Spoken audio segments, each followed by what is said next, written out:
तो दोस्तों Dixon technology ने अपने Q2 के नंबर को डिस्क्लोज कर दिया है। तो चलिए देखते हैं क्या है Q2 के नंबर्स के अंदर डाटा लाख्स में। मैं आपको क्रोस में बता रहा हूँ। तो देखिए पिछले क्वार्टर में कंपनी ने 12,835 करोड़ का रेवेन्यू जनरेट किया था ऑपरेशन के थ्रू। पिछले साल 11,534 करोड़ के आसपास, जबकि अभी देखें तो बढ़ के 14,855 करोड़ आपको जाता हुआ देखने को मिला। तो साल दर साल जाते हैं तो साल दर साल कंपनी के रेवेन्यू के अंदर एक अच्छी खासी तेजी आपको देखने को मिली। लगभग बोल सकते 30% के आसपास का जंप है कंपनी के रेवेन्यू के अंदर साल दर साल।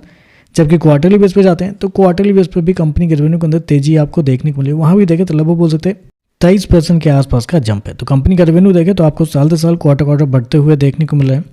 कंपनी इसो कितना किया है 14,855 करोड़ का रेवेन्यू इस क्वार्टर में इसो गया है, जबकि मार्केट का अनुमान था लगभग 15,500 करोड़ के आसपास। तो यहाँ पे देखें तो मार्केट का अनुमान से थोड़ा सा कम आपको देखने को मिला है। कंपनी का रेवेन्यू साल दर साल क्वार्टर बढ़ा है, लेकिन मार्केट के अनुमान से थोड़ा सा कम आपको देखने को मिला है। खर्चे की बात कर लेते हैं तो देखिए पिछले क्वार्टर में कंपनी 12,478 करोड़ खर्च की थी। पिछले साल 11,211 करोड़। अभी देखें तो कंपनी खर्चे 14,428 करोड़ आपको जाता हुआ देखने को मिला। तो खर्चे देखें तो खर्चे कंपनी के ठीक है कंट्रोल में आपको देखने को मिल रहा है। चलिए कंपनी का प्रॉफिट क्या निकलता है वो देख लेते हैं। तो देखिए पिछले क्वार्टर की बात करते हैं तो पिछले क्वार्टर में कंपनी का प्रॉफिट लगभग 280 करोड़ के आसपास। पिछले साल 411 करोड़। अभी देखें तो बढ़ के 745 करोड़ आपको जाता हुआ देखने को मिल रहा है। तो साल दर साल जाते हैं तो साल दर साल कंपनी के प्रॉफिट के अंदर लगभग 80% के आसपास का जंप आपको देखने को मिला है। जबकि क्वार्टरली बेस पे जाते हैं तो क्वार्टरली बेस पे कंपनी का प्रॉफिट लगभग 3 गुना आपको देखने को मिला। साल दर साल भी 3 गुना ही है, क्योंकि पिछले साल कंपनी को कुछ एक्सेप्शनल आइटम में कंपनी को कुछ फायदे हुए थे 209 करोड़ के आसपास। इसकी वजह से कंपनी का प्रॉफिट आपको ज़्यादा देखने को मिला है।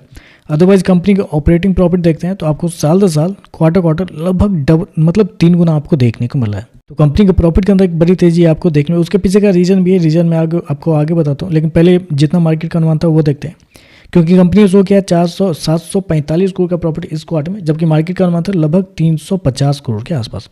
तो मार्केट के अनुमान से तो बहुत ज़्यादा आपको देखने को मिला। उसके पीछे का रीज़न आप कह सकते हैं कंपनी के कुछ अदर इनकम को भी जाता है, क्योंकि इस क्वार्टर में कंपनी का अदर इनकम 495 करोड़ आपको देखने को मिला। लगभग 500 करोड़ का कंपनी ने अदर इनकम जनरेट किया है, जबकि पिछले साल कंपनी ने 5 करोड़ के आसपास का नुकसान हुआ था कंपनी को अदर इनकम में। अब पिछले क्वार्टर में 1 करोड़ कंपनी ने जनरेट किए थे।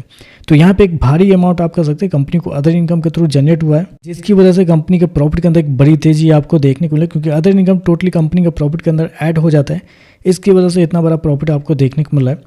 कंपनी के मार्जिन की बात कर लेते हैं तो पिछले साल कंपनी का मार्जिन 5.90% के आसपास था। पिछले क्वार्टर की बात करते हैं तो 6.36% के आसपास, जबकि अभी देखें तो गिर के 5.01 आपको जाता हुआ देखने को। तो मार्जिन देखें तो आपको साल दर साल क्वार्टर गिरते हुए देखने को मिला है।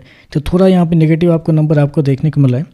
ईपीएस की बात करते हैं पिछले क्वार्टर में 46 रुपये के आसपास, पिछले साल लगभग 69 रुपये के आसपास। अभी देखें तो बढ़ के 123 रुपये आपको जाता हुआ देखने को मिला है। तो ओवरऑल देखा जाए तो नंबर कुछ खास नहीं है, थोड़े से मुझे लगता है निगेटिव नंबर ही आपको देखने को मिला है, क्योंकि बिलो एस्टिमेट कंपनी के रेवेन्यू देखने को मिला है।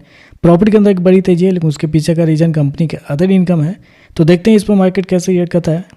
इस वीडियो में बस इतना ही। वीडियो पसंद आए तो लाइक कीजिएगा, साथ में साथ चैनल को सब्सक्राइब जरूर कीजिएगा। धन्यवाद।